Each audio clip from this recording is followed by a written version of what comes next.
আমি রাসেল আছির সাথে। আর শুরু হয়ে গেল ভূত এফএম। আপনাদের সবাইকে স্বাগত জানাচ্ছি ভূত এফএম আজকে, এবং যারা যেখানে আছেন আশা করছি যে আজকে যে স্টোরিগুলো আছে আমাদের কাছে সেগুলো শুনে আনন্দ পাবেন, ভালো লাগবে এবং এনজয় করবেন অনেক বেশি। চলে যাই ডক্টর আরিফের কাছে আবারও। আসসালামু আলাইকুম লিসেনার্স। রাত 11:30 কি 12টা বাজে। আমার কলিগ, ওনার নাম হচ্ছে নাজমুল, এবং উনি যে মেডিকেল কলেজে পাশ করেন সেটা একটা গভর্নমেন্ট মেডিকেল, এবং ওনাদের যে ছাত্রাবাস ছিল বা হোস্টেল ছিল সেখান থেকে ওনাদের ইমার্জেন্সিটা খুব নিকটবর্তী, একদমই কাছাকাছি, দেখা যেত, ইমার্জেন্সিটা দেখা যায় আর কি। তো সেদিন তিনি হোস্টেলে যান নাই এবং তিনি বাইরে বসেছিলেন, ফ্রেন্ডের সাথে আড্ডা মারছিলেন। তো এমন সময় হঠাৎ করে একটা পেশেন্ট আসে এবং অ্যাম্বুলেন্সে করেই আসে। পেশেন্ট মানে বুক খুব ধরপাচ্ছিল, মানে পেশেন্টের বুক খুব কাঁপছিল, সারা শরীর খুব কাঁপছিল, বুকটা বারবার উপরে উঠছে আর নিচে নামছে, মানে শ্বাস নিতে কষ্ট হচ্ছে। পরবর্তীতে জানা গেল পেশেন্ট বিষ খেয়েছে। সে বিষ খেয়ে এখানে নিয়ে এসছে। তো কি কারণে বিষ খেয়েছে, কেন বিষ খেয়েছে সেটা আমাকে তিনি বলেন নাই। তিনি বলেছেন পেশেন্ট এসছে এবং পেশেন্টকে আমরা হসপিটালাইজ করি, এবং পরবর্তী সময়ে পেশেন্টের কন্ডিশন দেখে পেশেন্টকে ওয়াশ করা হয়, ভেতর থেকে সব ময়লা আবর্জনা বের করা হয়, যেসব জিনিস খেয়েছে সাথে খাওয়া দাওয়া সবই বের করা হয়। পেশেন্ট একদম দুর্বল ছিল, তো পেশেন্টকে কন্ডিশনও খারাপ ছিল, কারণ বিষ খাওয়ার প্রায় 12 ঘন্টা পর নিয়ে আসা হয়। তো তখন অলমোস্ট বডিতে সবকিছু সিস্টেমে ঢুকে গেছে। তো এইটাগুলো তোয়াক্কা না করে তারা ওয়াশ করে, এবং পেশেন্টের কন্ডিশন খুব আহামরি সমস্যা না, মানে একদম মুমূর্ষ বলা চলে না, তবে পেশেন্টের কন্ডিশন আইসিইউতে নেওয়ার মতো। তো আইসিইউতে যখন, আইসিইউ বলতে পেশেন্টকে কাছাকাছি একটা জায়গা, কাছাকাছি মানে আইসিইউর কাছাকাছি, মানে খুব কেয়ার, ইন্টেন্সিভ কেয়ারের মতোই, কিন্তু ভালো জায়গায় নেওয়া হয় আর কি। ডক্টররা সার্বক্ষণিক তত্ত্বাবধানে আছে, ওনাকে দেখছে কন্ডিশনটা। তো একটা পর্যায়ে যখন মানে ওয়ার্ডে রাউন্ড দিতে হয়, তো স্যারদের সাথে সাথে কন্ডিশন দেখার জন্য স্টুডেন্টদেরকে রাউন্ড দিয়ে আসা। তো তিনি স্টুডেন্টের সাথে ছিল। তো ঘটনার পরিপ্রেক্ষিতে ওনার যে অ্যাটেন্ডেন্ট ছিল, সেই অ্যাটেন্ডেন্টের কাছ থেকে একটা ঘটনা নেওয়া হয় যে উনি কি কাহিনী, কি হয়েছে, হিস্ট্রি হিসেবে নেওয়া হয় যে তার ঘটনাটা কি। তখন যে অ্যাটেন্ডেন্ট ছিল, তখন সে অ্যাটেন্ডেন্ট বলল যে ওনার মেজর প্রবলেম হচ্ছে উনি কানের মধ্যে ওনাকে কে জানি ফিস ফিস করে কথা বলে, এবং ওনাকে করার সাথে কোনো ধরনের কথা বলতে দেয় না, কে জানি ওনার উপর ভর করেছে। তো সেই জিনিসটাই নাকি তাকে বিষ খাইয়েছে। তো এইটা জানার জন্য, আর মানে এইটার শোনার পরে, ওনার পর কে জানি ভর করেছে, এটা শোনার পরে আমার এক কলিগ খুব ইন্টারেস্ট শো করে যে ওনার ঘটনাটা আসলে আমার একটু জানা দরকার, ওনার বাবা মার সাথে কথা বলা দরকার। ওনার অ্যাটেন্ডেন্ট তো আসলে তোরা বলতে পারবে না। তো ওনার বাবা মা, ওই পেশেন্টের বাবা মা, পেশেন্টের বয়স হচ্ছে 27 বছর বয়স, এবং পেশেন্ট একজন মহিলা। তো পেশেন্টকে পরবর্তী সময় পেশেন্টের বাবা মার সাথে কথা বলা হয় যে কি কাহিনী, কি ঘটনা, আমাদেরকে একটু বলা যায় কিনা। প্রথম এরকম হতো যে পেশেন্ট নাকি কোনোভাবেই পেশেন্টের গার্জিয়ানদের সাথে বা বাবা মার সাথে ঠিক মতো কথা বলতো না, বিড় করে কথা বলতো সারাক্ষণ ঘরের ভিতরে, এবং মাথা উপর উঠিয়ে রাখতো সারাক্ষণ সিলিং এর উপরে। তো পরবর্তী সময় ওনাকে একজন ডাক্তারের কাছে নিয়ে যাওয়া হয়, বা ডাক্তার বলে যে তুমি, মানে ডাক্তার ওষুধ দেয় তাকে ঠিক করবার জন্য। তো ওষুধে কোনো ধরনের কাজ হয় না, তো সারাক্ষণ উপরের দিকে তাকিয়ে থাকে, সিলিং এর দিকে তাকিয়ে থাকে। তো তার বাবা একদিন তাকে জিজ্ঞেস করেছিল যে তুমি সিলিং এর দিকে তাকায় থাকো কেন? তো ওই মেয়েটা বলেছিল যে বাবা দেখো আমার দিকে ও তাকায় আছে, ওই দেখো অপলক দৃষ্টিতে আমার দিকে তাকিয়ে আছে। তো বাবা মা সবতেই খুব ভয় পেয়ে যায়, কাহিনী কি।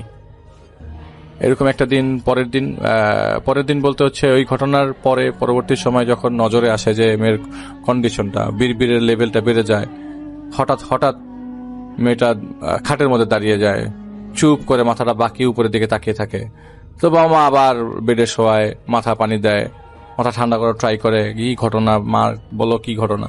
তো মেয়ের একটাই কথা যে ওই দেখো আমার দিকে তাকিয়ে আছে, ওই দেখো আমার দিকে তাকিয়ে হাসছে। মেয়ে সারাক্ষণ একই কথা বলে। পরবর্তী সময় এক বুজুর্গ আলেমের কাছে নিয়ে যাওয়া হয়, এবং সেই আলেম হচ্ছে চিটাগং থাকে, তার বাড়িতে চিটাগংয়ে তার বাসায় নিজ বাসভবনে নিয়ে যাওয়া হয়, এবং সেইখানে ওই আলেমের সাথে কথোপকথনের মাধ্যমে জানা যায় যে মেয়েটাকে একটা জিন মেয়েটার উপর ভর করেছে, এবং এই জিনটা খুবই খারাপ জিন। আপনারা জানেন যে আমাদের আশপাশে যার যেসব জিন আছে, মোটামুটি 4-5 ধরনের জিন আছে, এর মধ্যে সবচেয়ে খারাপ হচ্ছে ইফরিত। তো ওনাকে যে জিন ভর করেছে, সেই জিন খুবই শক্তিশালী। সেই জিন এক জায়গা থেকে আরেক জায়গায় চলে যেতে পারে, এবং ওই জিন মাঝে মধ্যে বেশ ধরে মেয়ের সামনে আসতো, এবং ওই আলেম ওই জিনের সাথে যখন কথা বলতে যায় তখন ওই জিন ওই মেয়ের বডিতে আর আসে না। তো আসে না, কোনো সলিউশনও পাচ্ছে না। মেয়েটাকে ঠিক করবে কিভাবে ঠিক করবে, কেউ সলিউশন দিতে পারছে না, কারো কাছে কোনো ধরনের সলিউশন নাই। বাবা মারা খুব হতাশ হয়ে যায়। তো এক পর্যায়ে ছেড়ে দেয়। মেয়ের কন্ডিশনটা গেছে এটা তো বুঝাই যাইতেছে, তো ইন্ডিয়ায় নিয়ে যাওয়া যায় কিনা। ওনারা চট্টগ্রামের ওই বুজুর্গ আদমি থেকে ইন্ডিয়াতে আরেকজন জিন তাড়ানোর হুজুরের কাছে যায়। তো জিন তাড়ানোর হুজুরের কাছে যাওয়ার পরে ওই জিন তাড়ানোর হুজুর মোটামুটি একটা চ্যালেঞ্জ ছুড়ে দেয় যে এই জিনটা তার উপর ভর করেছিল। তো যখন ইন্ডিয়াতে নিয়ে যাওয়া হয়, মেয়ে তখন কমপ্লিটলি সুস্থ, কোনো ধরনের মুভমেন্ট নাই, কোনো ধরনের অ্যাগ্রেসিভ মুভমেন্ট নাই, কোনো অকওয়ার্ড মুভমেন্ট নাই। তো ওইখানের যে হুজুর ছিল, যে হুজুরটা মেয়েটাকে দেখছিল, হুজুর বলেছে যে না, এই জিনটা তার সাথে আসে নাই। সো আপনারা এটা নিয়ে কথা হচ্ছে যে ওনার উপরে একটা জিন ভর করে, কিন্তু গেলে আবার ভর করবে। এখন আমার সামনে তো জিনটা আসছে না, এবং আমি অনেক চেষ্টা করছি।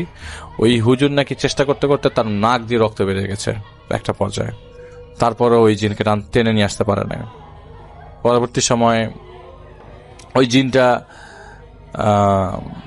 ওই মেয়েটার শরীরে আবারও বাংলাদেশ আসার ভর করে, এবং যতদিন পর্যন্ত ইন্ডিয়াতে ছিল মেয়েটা ভালো ছিল, সুস্থ ছিল। বাংলাদেশ আসার পর আবারও মেয়েটা খারাপ হয়ে যায়। বাংলাদেশে আসার পরে খারাপের অবস্থা তখন চূড়ান্ত এমন যে ওই মেয়েটাকে ওই জিনটা খাটের উপর থেকে ফেলে দিত। এখন মেয়েটাকে কষ্ট দেওয়া, টর্চার করা শুরু হয়েছে। মেয়েটার মুখের মধ্যে গ্লাস ছুঁড়ে মারতেছে, হঠাৎ করে মুখের মধ্যে কোথা থেকে গ্লাস এসে লাগতেছে, হাত থেকে গ্লাস পড়ে যাচ্ছে। মেয়েটার পায়ের মধ্যে গ্লাস বিচ্ছে, হঠাৎ করে রুমের মধ্যে কিছু একটা আছে পায়ের মধ্যে বিঁধে গেল। মেয়েটা খুব অবাক হয়ে, মেয়েটার অবস্থা খুব খারাপ। মেয়েটার কথাবার্তা বলতো না কারোর সাথে, বাসার বিড়বিড় করে সেই আগের মতো উপরে তাকিয়ে থাকতো। তো বাবা মারা খুব ফ্রাস্ট্রেটেড হয়ে যায়, আসলে কি ঘটনা, তার মেয়ের সাথে আসলে ঘটনাটা কি ঘটছে, এরকম কেন হচ্ছে, এরকম হবার তো কথা না। তার আদরের মেয়ে, এবং তার দুই ছেলে বাংলাদেশের বাইরে থাকে, মিডল ইস্টের একটা কান্ট্রিতে জব করে আর কি। তার এক মেয়েই বাংলাদেশে থাকে, এবং ওই মেয়েটা পরবর্তী সময় যেদিন ঘটনা ঘটে সেদিন হচ্ছে আপনাদের আমি বলি যে ঝড় হলে যে এরকম অবস্থা হয়, বাতাস উঠছে কিন্তু বৃষ্টি হচ্ছে না, প্রচন্ড বাতাস ছেড়েছে, এমন সময় বাসার ইলেকট্রিসিটি চলে যায়। ওনার মা ওনার বাসায় ওনার রুমে ঢুকে হচ্ছে কমলা কেটে খাওয়াই দিবে, এরকম আর কি। কমলা ছিলে মেয়ের রুমে আসছে, মেয়েকে খাইয়ে দিবে, খুব সিম্পল অবস্থা। হঠাৎ করে মেয়ের মাকে ওই মেয়েটা গলা চিপে বসে, গলা চিপ দিয়ে ধরে মেয়ের মার সামনে মেয়েটা এক বোতল বিষ খায়, এবং বিষটা কোথা থেকে এসে কেউ জানে না। এবং ওই মেয়ে এমনও না যে বাইরে গিয়েছিল বা কিছু একটা, বাইরে থেকে কেউ কিছু আইনেও দেয় নাই মেয়েটাকে, মেয়েটাও বাইরে থেকে কিছু নিয়ে আসে না, কিন্তু মেয়েটা তার মার গলা টিপ দিয়ে বসে, এবং একটা পর্যায়ে মেয়ের মার সামনে মেয়েটা বিষ খায়। বিষ খাওয়ার পরে মেয়ের মা অজ্ঞান হয়ে যায়। মেয়ের বাবা আসে, মেয়ের বাবা আসার পরে দেখে যে মেয়ের বাবা রাত করে আসে, কারণ মেয়ের বাবা ঢাকায় ছিল। ঢাকার থেকে যখন আমি যেই জায়গায় ঘটনা সেই জায়গায় যাওয়ার পরে দেখে যে মেয়ের মা দুইজনই বিছানায় পড়া। মেয়ের মার অবস্থা ভালো না। তো পরবর্তী সময় মেয়ের মাকে নর্মাল করা হয়, কিন্তু মেয়ের মাকে রেখে যে কন্ডিশনটা খারাপ সবচেয়ে, যে মুখ দিয়ে ফেনা বেরিয়ে গেছে, নাক মুখ দিয়ে রক্ত বেরিয়ে গেছে, মেয়েকে নিয়ে হাসপাতালে নিয়ে আসা হয়। এই যে হাসপাতালে নিয়ে আসার ঘটনা বললাম, হাসপাতালে নিয়ে আসার পরে পরবর্তী সময় মেয়েকে ওয়ার্ডে রাউন্ড দিতে একটা পর্যায়ে মেয়ের অবস্থা খারাপ হয়ে যায়। 3 দিন হাসপাতালে থাকার পর মেয়েটাকে আইসিইউতে নেওয়া হয়। আইসিইউতে তখন ওই হসপিটাল থেকে ঢাকাতে শিফট করে দেওয়া হয়, এবং ঢাকায় শিফট করার পর আমার যে কলিগ তিনি তো ঢাকায় সাথে আসেন না, ঢাকায় তাকে শিফট করে দেওয়া হয়। পরবর্তী সময় ঢাকা মেডিকেল কলেজ হাসপাতালে মেয়েটার মৃত্যু হয়। এটা একটা সুইসাইড কেস, এবং নিজের থেকেই করা।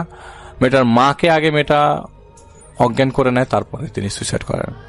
তো বাবা সেবার ঢাকায় এসেছিল, ঢাকায় ছিল বিধায় বাবা কিছুই করতে পারে নাই।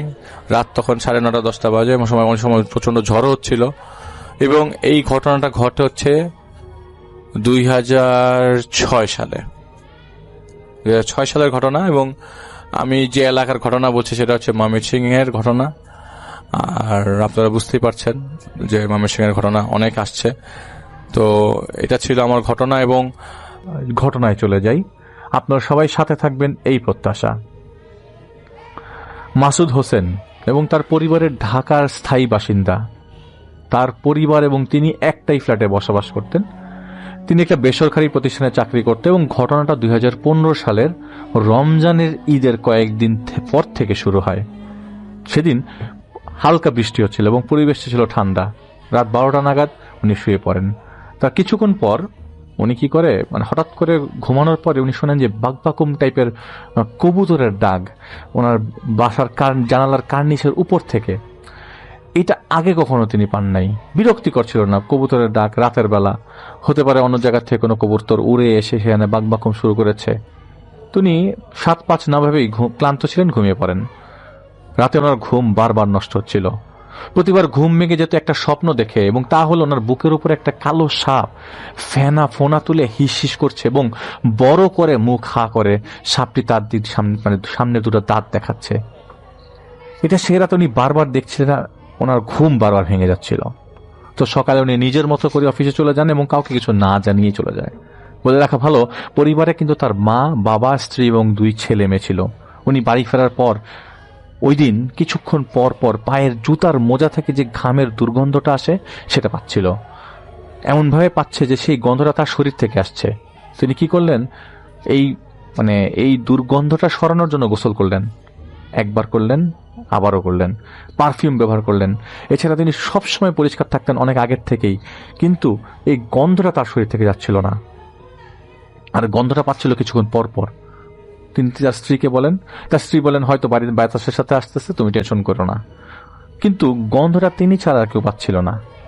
নর্মালি কেউ যদি পায়ের মধ্যে মোজার গন্ধ থাকে, দেখা যায় যে অন্য মানুষও গন্ধ পায় এবং নাক ছিটকায়, এটা কিন্তু আমরা জানি, কিন্তু আশেপাশের কেউ পাচ্ছিল না। উনি খাবার খেতে বসে, তো উনি যখন খাবার খায়, খাবার খাওয়ার সময় গন্ধটা পাচ্ছিল এবং স্ত্রী বলেন কিসের গন্ধ, তোমার নাকি সমস্যা? আমি কোনো গন্ধ পাচ্ছি না। উনি তার মাকে বলেন, তার মা একই কথা বলে। রাতে ঘুমাতে যাওয়ার সময় একই ঘটনা ঘটলো। অনেকটা ক্ষীণভাবে তিনি দেখলেন যে কবুতরের বাকবাকুমের শব্দটা তিনি আসছে আর কি। ঘুমিয়ে যাওয়ার পর সে একই স্বপ্ন, কালো একটা সাপ বুকের উপর ফেনা তুলে বসে আছে এবং হিস হিস করছে এবং তার 2টা দাঁত দেখাচ্ছে, বড় বড় 2টা দাঁত। রাতে বারবার এইভাবে ওনার ঘুম ভাঙছিল। ঘুম ভাঙার পর সেই কবুতরের ডাক বাকবাকুম শব্দ শুনেই যাচ্ছে, কিন্তু রাতের মতো করে ক্ষীণভাবে। এতে উনি প্রচন্ড বিরক্ত হলেন, কারণ 2 রাত ধরে তিনি ঘুমাতে পারছিলেন না। সকালে তিনি নাস্তা খেয়ে অফিসে চলে যান, কিন্তু অফিসে কাজের মধ্যে মন বসছে না। তিনি অনুভব করছিলেন তার শরীর থেকে গরম ভাব বেরোচ্ছে। উনি হাত মুখ ধুলেন, এসি চলছিল, তার সেই গরম ভাবটা দূর হচ্ছিল না। উনি ভাবলেন যেহেতু 2 দিন তিনি সমস্যায় ভুগছে, হয়তো ভেতরে ভেতরে জ্বর ছিল, আজ হয়তো জ্বরটা চলে যাচ্ছে দেখেই ঘামছে বা গরম লাগছে। চিন্তা করলেন উনি বাসায় চলে যাবেন আজ লাঞ্চের পরপরই। জোহরের আজানের চারদিক থেকে যখন শুরু হয়, তখন তার পুরো শরীর ঝিনঝিন করতে শুরু করে দেয়, যেটা ছিল তীব্র আজানের সাথে সাথেই, যার কারণে উনি ফ্লোরে পড়ে যায় এবং যন্ত্রণার মতো কাতরাতে থাকেন। তা দেখে ওনার কলিগরা ওনাকে হাসপাতালে নিয়ে যায়। আজান শেষ হওয়ার পরপরই সেই ঝিনঝিনটা চলে যায়। হাসপাতালে পরিবার আসে, এর মধ্যে আসরের আজানও পড়ে যায়। আসরের আজান যখন 4টার দিকে ধেয়ে আসছিল, ঝিনঝিনটা আরো বেড়ে যায়। ওই সময় ওই মুহূর্তে রুমে ডাক্তার ছিল। ডাক্তার পরীক্ষা করে দেখে কোনো সমস্যা নাই। ডাক্তার ধারণা করেন এটা প্যানিক অ্যাটাক। ওনার যেহেতু 2 রাত ঘুমাতে পারে নাই, প্যানিক অ্যাটাক হয়েছে, তিনি বেড রেস্টে থাকতে বলেন 3 দিন। ওনাকে আরও কিছু পরীক্ষা নিরীক্ষা করতে বলা হয় সমস্যাটা ধরবার জন্য। বাড়িতে আসার পর থেকেই সেই মোজার গন্ধ আবারও পেতে থাকেন এবং কবুতরের সেই ক্ষীণ শব্দের বাকবাকুম ডাক। এইবার তিনি স্বপ্ন আর কবুতরের বাকবাকুমের ডাকের কথা বাবা মা এবং স্ত্রীকে বললেন। ওনার বাবা পরদিন পাশেই তাদের পরিচিত মসজিদের এক ইমামকে ঘটনা খুলে বলেন এবং ইমাম তাকে নামাজ পড়তে বলেন এবং বলেন যে ঠিক মতো যেন নামাজ কালাম পড়ে এবং পানি পড়া দেয়। কিন্তু এতে দুর্গন্ধ তিনি যেভাবে আগের মতো পাচ্ছিলেন সেভাবেই পেয়ে যাচ্ছেন এবং প্রতিদিন রাতে 11টার পরে সেই কবুতরের বাকবাকুমের ডাক এবং সেই যখনই তিনি ঘুমাতে যান, কালো সেই সাপের স্বপ্নটা তিনি বারবার দেখেন। জোহর আসরের আজানের সময় শব্দ কানা আসার সাথে সাথে তার বডি ঝিনঝিন শুরু করে দিত। এই ঝিনঝিন মানে হাত থেকে বাঁচতে উনি কানের মধ্যে বালিশ, মানে উনি বালিশ চেপে রাখতেন মুখের মধ্যে, চাপ সবটা চলে যায়, কিন্তু এই প্রবলেম আর কোনোভাবেই যাচ্ছিল না। ডাক্তাররা বিশদ পরীক্ষা নিরীক্ষা করে দেখেন কোনো সমস্যাই নাই, ওনার দুর্বলতা আছে। কিন্তু এই এক সপ্তাহ তার সমস্যা প্রকট হয়ে ওঠে, ঠিকমতো খেতে পাচ্ছিল না, এবং এই নির্ঘুম থাকবার কারণে ওনার শরীর আরও দুর্বল হতে থাকে। চিকিৎসা চলছিল কিন্তু কোনোভাবে উন্নতি হচ্ছিল না, ইভেন কন্ডিশনটা স্টেবলও ছিল না। তার মা বাবা এবং স্ত্রী তাকে বুঝায়, বলে এটা কোনো সমস্যা না, এটা মানে ডাক্তারি সমস্যা না, এই সমস্যার জন্য হয়তো আমাদের অন্য কোনো রাস্তা অবলম্বন করতে হবে। তার বাবা তাদের পরিচিত এক পীরের কাছে যায়, ছেলের সমস্যা খুলে বলেন, এবং পীর বলে যে তোমার ছেলেকে কোনো সাধারণ বা অসাধারণ জিনে ধরে নাই, মনে করো কোন একটা শক্তিশালী রাগী জিনকে কেউ পাঠিয়েছে। কেননা আজান শুনলে কষ্ট হয় খারাপ জিনদের, আর রাতে সে লুকাতে পারে আজানের সময়, কিন্তু দিনে হয়তো সে লুকাতে পারে না, তাই সে কষ্ট পায়। সেই সময় তোমার ছেলে কষ্ট পায়। উনি বলেন আমি আসবো কিছুদিন পর তোমাদের বাড়িতে। মানে সেই পীর বলতেছে তুমি তোমার ছেলেকে ইবাদত করতে বলো। এই ঘটনা শুরু হওয়া থেকে শেষ পর্যন্ত উনি নামাজে দাঁড়ালে উনি ভুলে যেতেন কি করতে হবে, মানে যেদিন থেকে শুরু হয় সেদিন এখন পর্যন্ত আর কি, নামাজে দাঁড়ালে উনি ভুলে যেতেন কি করতে হবে, ছানা ভুলে যেতেন, সূরা ভুলে যেতেন, এমনকি 10 থেকে 15 মিনিট আল্লাহু আকবার বলে দাঁড়িয়ে থাকতো, নিজে নিজে কান্না করতেন এবং সাহায্য যেতেন আল্লাহর কাছে। কিন্তু ওই দুয়ার মধ্যে যেমন আমরা মানে মুনাজাতের মধ্যে দোয়া পড়ি, ভুলে যাচ্ছে সে, তখন বাংলায় সে বলতেছে যে আমাকে বাঁচাও তুমি, আমার কি হচ্ছে এগুলা, কিছুই তার মনে আসতো না। এবং ইভেন এই লোক যার ঘটনা আমি বলছি, মাসুদ সাহেব, উনি এটা কিন্তু একটা ছদ্মনাম আমি ইউজ করছি, এবং মাসুদ সাহেব কিন্তু সূরা ইয়াসিন মুখস্থ পারতেন। এর মধ্যে একদিন সেভাবেই স্বপ্ন দেখে ঘুম ভেঙে যায় তার। তিনি উঠে বসেন এবং খেয়াল করে যে ঘরে কুচকুচে কালো মানুষের মতো একটা লোক দাঁড়িয়ে আছে তার ঘরের জানালার কাছে। মৃদু আলোতে বুঝতে পারেন সেই লোকটা একটা পাখির মাথা মুচড়িয়ে ভেঙে ফেলেন, এবং মৃত্যু যন্ত্রণায় পাখিটা যেভাবে ঝাড়া ঝাপছায় সেভাবে ঝাপতে ঝাপতে মারা গেল। এটা দেখতে দেখতে ওনার শরীরে কাঁটা দিয়ে ওঠে, ভয় পেয়ে তিনি চিৎকার দেন। স্ত্রী পাশে ছিল, উনি উঠেই তাকে শান্ত করার চেষ্টা করেন। মা বাবা সন্তানরা সবাই চলে আসে রুমে, চিৎকার শুনেই সে রাতটা কোনোভাবে তারা কাটিয়ে দেয়। পরের দিন ওনার বাবার সেই পরিচিত পীর আসে। ঘটনা প্রবাহ ওই পীর বাদে আরো আর কয়েকজনের কাছে তাদের যাওয়া হয়েছিল, কিন্তু কাজের কাজ কিছুই হয় না। উল্টা তারা যদি কোনো পানি পড়া দিত, সেই পানি পড়া লবণাক্ত হয়ে যেত, এবং যেসব তেল পড়া বা জাতীয় যারা যেসব জিনিসপত্র তারা পেয়েছিল কোনো ধরনের কোনোতে কাজে আসে নাই। তো পীর সাহেব আসলো রাতের বেলা, তার সাথে বেশ কজন জিন আসলো। শুরু হয় মাসুদ সাহেবের উপর যার প্রভাব আছে তাকে ডাকার প্রক্রিয়া। আল্লাহর কালাম এবং কিছু নিয়ম পালন করার এক পর্যায়ে যারা ঘরে ছিলেন সেই মুহূর্তে তারা ঘরে থাকলেন, এবং তারা দেখলেন যে জানালার পর্দা স্বাভাবিকভাবেই ছিল, কিন্তু একটা মানুষ যখন পর্দা মানে সরিয়ে ঢোকে, রুমে ঢোকার যেভাবে ঢোকে ঠিক এইভাবেই পর্দাটা সরলো, এবং সাথে সাথে মাসুদ সাহেব পড়ে গেল বসা অবস্থায়। আরও কিছুক্ষণ পর যাওয়ার পর পীর সাহেব মাসুদ সাহেবের বাবাকে ফিসিয়ে বলল মাসুদকে ডাকেন। যখন মাসুদ সাহেবের বাবা তাকে নাম ধরে ডাকলেন, ও মাসুদ বাবা উঠ, তোর খারাপ লাগছে নাকি? মাসুদ সাহেব উত্তর দিলেন, আমার নাম মাসুদ না। ওনার বাবা আরো কিছু বলতে যাবেন, তখন তাকে পীর সাহেব থামিয়ে দিল। পীর সাহেব জিজ্ঞেস করলেন, কে আপনি, পরিচয় দেন। মাসুদ সাহেবের কণ্ঠ ব্যবহার করে সেই জিন বলল, আহমেদের নাতি, তুই আমার পরিচয় দিয়ে কি করবি? আমি তোর 7 পুরুষের খবর জানি। কি মনে করছিস এই কাজ করবি আর আমি আসবো? না, তা না। তারপর সে জিন তাকে কি কি প্রসিজারের কথা বললে এবং ওনাকে ডেকেছেন তা তাকে বলে দেন, এবং তাকে বলেন যে আমার সামর্থ্য নিয়ে প্রশ্ন করার সাহস করবি না, মানে জিনের সামর্থ্য নিয়ে কোনো ধরনের প্রশ্ন করা যাবে না।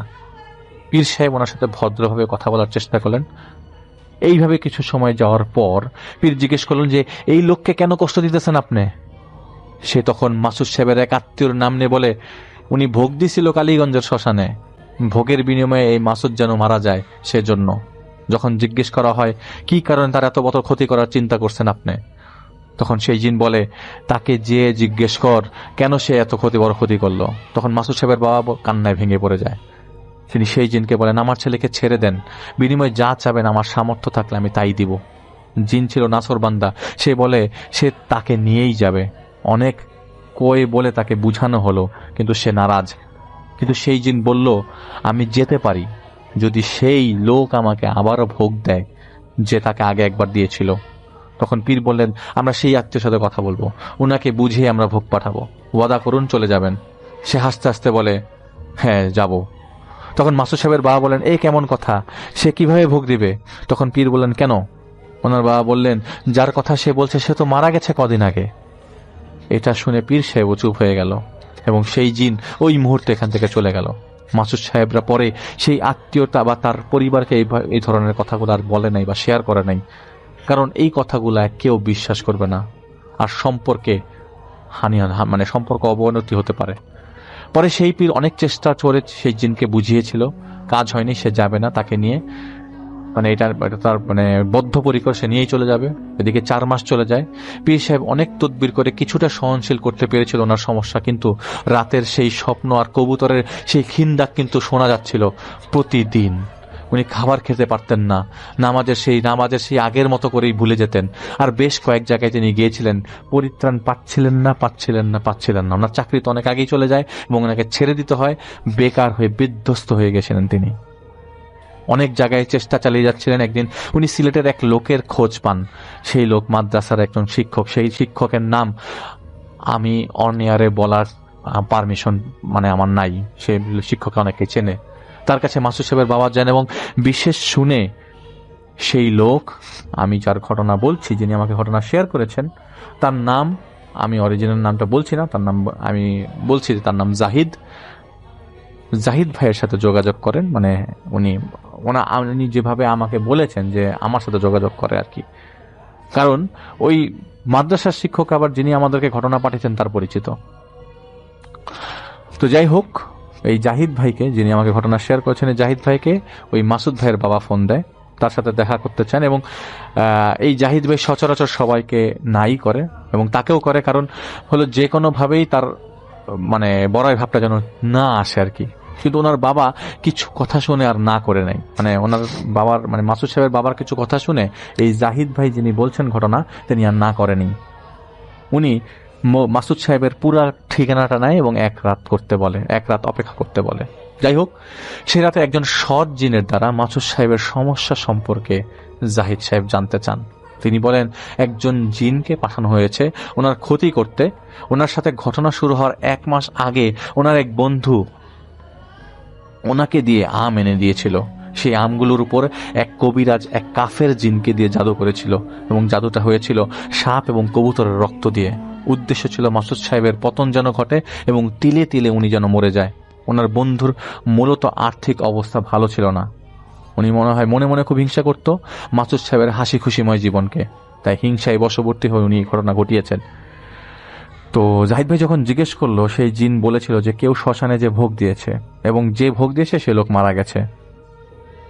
তখন জিন বলে, এটা ছিল ছলনা, সে চেয়েছিল যাতে করে মকবুল মানে মাসুদ সাহেব যে আত্মীয়দের সাথে ঝগড়া বিবাদ লাগিয়ে দিত, যাতে ঝামেলা হয়ে যায়। মানে যেই লোকটা আগে ইনফরমেশন দিয়েছিল যে এটা ওই আত্মীয় দিয়েছে, সেটা একটা ভুল এবং মিথ্যা ধর্ম, মানে মিথ্যা কথা আর কি। এটা মাসুদ সাহেবের ফ্রেন্ড তাকে জাদুটনা করেছিল, যাতে করে তাদের পারিবারিক বন্ধনটা ছিন্ন ভিন্ন হয়েছে। আসলে কাফের জিন কাফেরদের মতোই আচরণ করে। এগুলো জানার পর ইবাদত করে রাতে জাহিদ ভাই ঘুমাতে যাবে, তখন জানালার পাশে শুনতে পায় কাছাকাছি কোথাও কোকিল ডাকছে।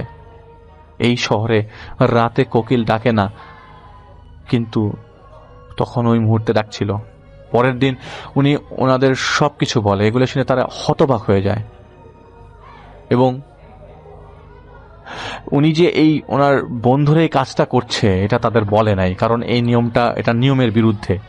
তো সব শুনে জাহিদ ভাইয়ের যেসব মানে আমি বলছি যে উনি ওনার যে জিন আছে, ওনার জিনদেরকে উনি জানান কি করা যায় এবং তারা বলেন যে অপেক্ষা করতে হবে। তো আগেই উনি বলেছিলেন যে আরেকজন জিনের সাথে তার যোগাযোগ আছে, যিনি তাকে তার ছেলে হিসেবে মনে করে। ওনাকে বলার পর উনি বলেন, সাদা কাপড়ে সূরা সোরা আর কিছুর আয়াত একজন আলেমকে দিয়ে লিখিয়ে সেই কাপড় কিছু কর্পূর এবং কবরের মাটি দিয়ে কাপড়টি মাসুদ সাহেবের ডান হাতে বেঁধে দিতে। এর ফলে 3-4 দিন সেই জিন প্রতিদিন যেভাবে জ্বালাতন করতো তা করতে পারবে না। এই 3 দিনের ভেতর মাসুদ সাহেবের নামে সঠিক নিয়মে আকিকা করতে হবে এবং ওনার উপর ফরজ হওয়া জাকাত আদায় করতে হবে এবং প্রতিদিন ফজরের পর পায়ে হেঁটে যে কোনো কবরস্থানে গিয়ে যে কোনো কবর উনি জিয়ারত করবেন। আসলে জিনিসটা মেমোরাইজ করা খুবই কষ্ট, খুবই টাফ। তারপরও আমি আপনাদেরকে বলছি যে মেমোরাইজ করা যেহেতু টাফ, আমি এই জাহিদ ভাই যিনি আমাকে ঘটনা শেয়ার করেছেন তিনিও কিন্তু জিন ডাকতে পারেন, জিন আনতে পারেন। যাই হোক, যতদিন পর্যন্ত সেই দুর্গন্ধ যেন না পান ততদিন পর্যন্ত এই ইবাদত করতে হবে এবং এটা যেন না ছাড়ে, এটা বারবার বলে দেওয়া হয়েছে। এবং এটা কিন্তু সলিউশন দেওয়া, তার জিন তাকে সলিউশন দিয়েছে, মাসুদ সাহেবকে যেন এই প্রসিডিউরগুলো বলা হয়। 2 দিন পর এই জাহিদ ভাই উনি ওনার বাসায় যায়, মাসুদ সাহেবের বাসায় যায়, ওনার বাবাকে শিখিয়ে দিয়ে আসে কৌশলগুলো, যাতে এই কাফের জিন এগুলো টের না পায় এবং এইসব কর্মকাণ্ড যেন উনি না বোঝে, না টের পায়। উনি কাপড়ে সেইভাবে সূরা লিখে এনেছিলেন এবং মাটি কর্পূর মিশিয়ে নিয়েছিলেন এবং তার চিন্তা ছিল ঠিক আসরের আজানের সময় এই কাপড়টা বেঁধে দেবে, যখন কাফের জিনটা দুর্বল থাকে। এখানে বলা উচিত যে কাফের জিনটা ছিল অনেক অহংকারী। আর জাহিদ ভাই যখন বাসায় ঢোকে তখন থেকে তিনি একটা পটকা বিদঘুটে গন্ধ পাচ্ছিল এই বাসায় এবং তার অস্তিত্ব টের পাওয়া যাচ্ছিল। তো যাই হোক, ওনাকে বলে যে আজ কানে কিছু না দিয়ে আজান শুনতে, এবং ওই যেভাবে উনি আগে মাসুদ সাহেব বালিশ ঢেকে রাখতো এটা যেন না থাকে এবং সে যেন পরিষ্কার আজান শোনা ট্রাই করে। ওই বাড়িতে ওনার বাবা ছাড়া যেন ওই বাবা ছাড়া কেউই জানতো না তাদের এই কাজের কথা, তার ফ্যামিলির ওয়াইফ, তার মা, তার বাচ্চা কাচ্চা কেউই জানতো না। তো ভদ্রলোক কান্নায় খুব ভেঙে পড়ে এবং রাজি হতে চান না, কেননা এই যন্ত্রণা খুব কষ্টকর সহ্য করা। ওনার বাবা ওনাকে বোঝায় যে, মাসুদ সাহেবের বাবা বলছে যে আমি দেখতে চাইছি ওর কি অবস্থা হয়, তুই টেনশন করিস না। উনি পরে রাজি হয় এবং আজানের সাথে সাথে জাহিদ ভাই ওনার চিৎকার করে, উনি চিৎকার করে মা গো বলে যন্ত্রণায় কাঁদতে থাকে।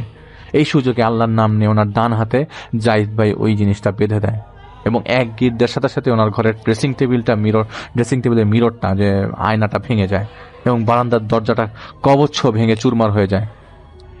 তখন ওনার দিকে তাকিয়ে দেখা যায় উনি একদম বেহুশ। ওনার মা, স্ত্রী দরজা কাঁচ ভাঙার শব্দে ঘরে চলে আসে, ইভেন পাশের প্রতিবেশীরাও চলে আসে। সেই সময় পানি ছিটিয়ে হুশ আনানো হয়। সেদিনের মতো এই জাহিদ ভাই বাসা থেকে চলে আসে। সেই রাতে ওনার আর কোনো সমস্যা হয়নি, এমনকি উনি রাতে আর স্বপ্ন দেখেন নাই। স্বাভাবিকভাবেই অনেক ক্লান্তি থাকে, উনি ঘুমিয়ে পড়ে। পরের দিন বিকেলে ওনার নামে আকিকা করা হয় এবং সেই জিনের পরামর্শ মোতাবেক বাকি কাজগুলা করা হয় 3 দিনের ভেতরেই। এর মধ্যে ওনার আর কোনো সমস্যা হয়নি। উনি সুস্থ এবং স্বাভাবিক হতে শুরু করে।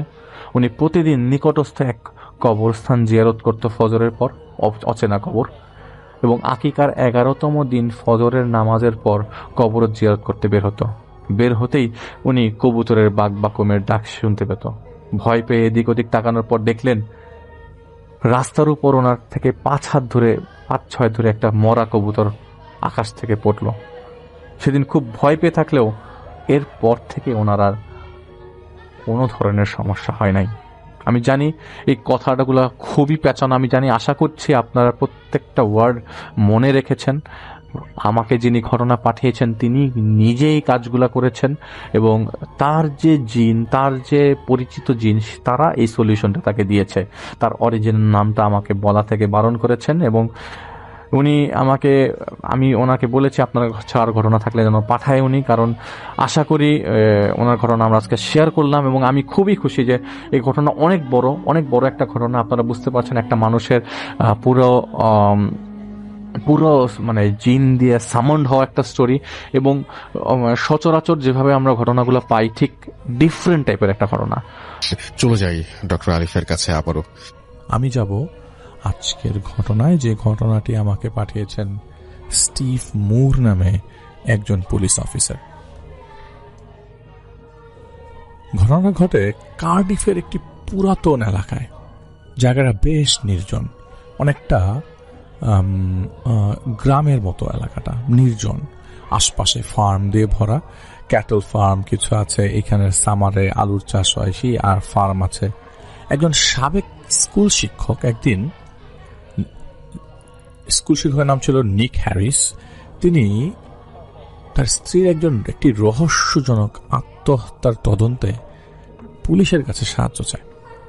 তার স্ত্রী লীলা, সে একজন ডিমেনশিয়া রোগী ছিল।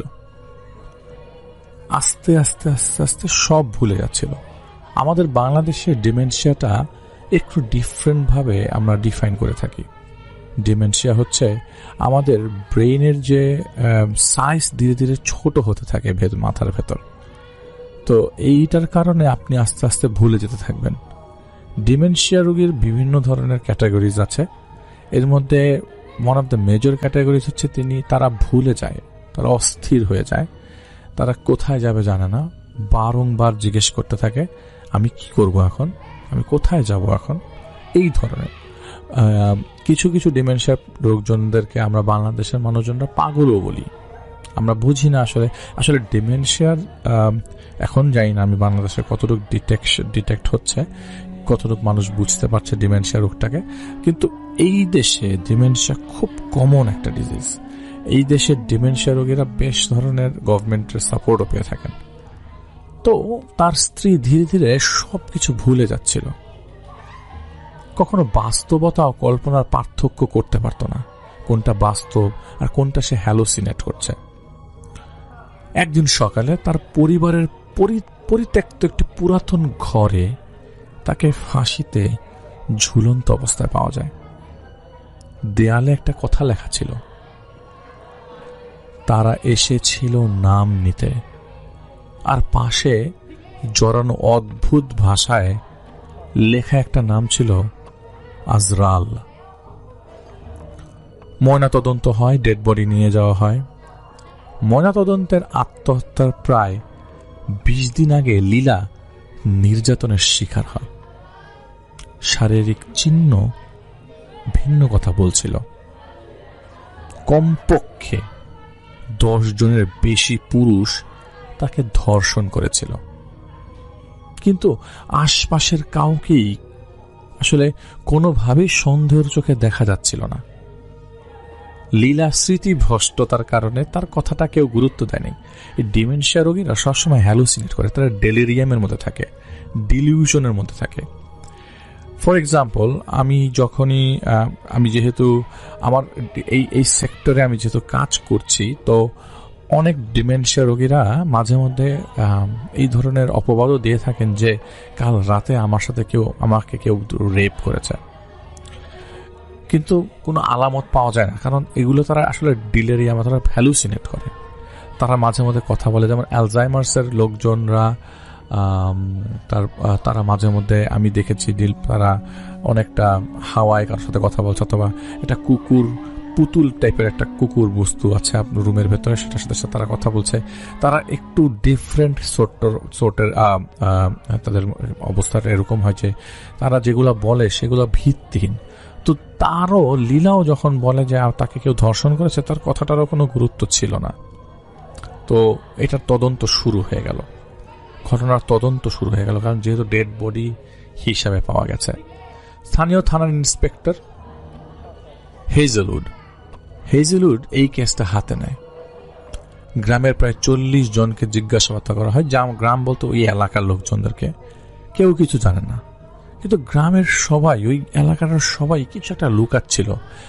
কেউ যেন কিছু বলতে চাইছে না, চুপচাপ, চোখের ভাষায় একটা ভয়ের ছায়া ছিল।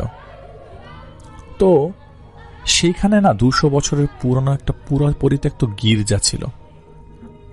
একজন বৃদ্ধ পাদ্রী ছিল সেখানে, ফাদার জন নামে। তিনি ওইখানেই থাকতেন এবং এই এলাকার অতীত সম্পর্কে বেশ ভালো ধরনের জ্ঞান ছিল তার। তিনি জানান এই নাম আজরাল আসলে একটা প্রাচীন অভিশপ্ত আত্মার নাম, যার অস্তিত্ব কিছু প্রাচীন কাগজেও পাওয়া যায়। তিনি চেষ্টাও করেন আত্মার সাথে যোগাযোগ করতে, কিন্তু এক রাতে তিনি নিখোঁজ হয়ে যান। সেই পাদ্রীর 7 দিন পর দেহ পাওয়া যায় গির্জার পেছনে। পাদ্রীরার চোখ দুটো ফাঁকা, বের করা, চোখের অক্ষি কোটর থেকে চোখগুলো বের করা, এবং বুকের উপর রক্তে লেখা, তুমি নাম জানো কিন্তু মুখ ফুটিও না। বহু গির্জার পাদ্রীরা এসছে গেছে, বহু প্যারানর্মাল ইনভেস্টিগেটরসরা এসছে গেছে, পুলিশ আসছে যাচ্ছে।